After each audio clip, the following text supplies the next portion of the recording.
Įsivaizduok, tai 2 treniruotės per savaitę. Dažnai girdžiu klausimą, ar tikrai įmanoma priaugti raumenų ir sutvirtėti taip mažai sportuojant.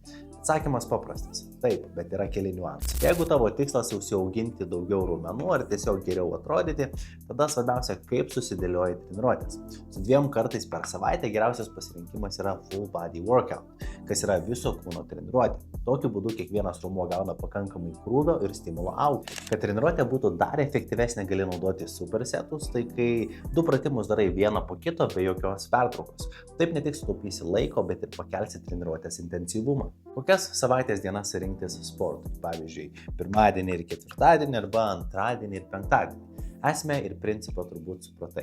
Tarp treniruočių gausi pakankamai poilsio ir galėsi iš savęs įspausti maksimaliai kiekvienos treniruotės metu. Verta paminėti, jeigu nori eiti į aukštesnį lygį, labiau išryškinti tam tikras raumenų grupės, kurios galbūt atsilieka, ar priaugti daugiau masės, tada 2 treniruotės per savaitę bus per mažai.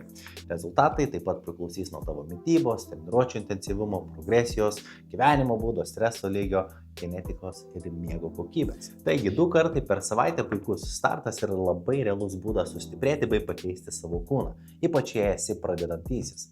O jei norėsi daugiau, tuomet manau atsakymas jau aiškus.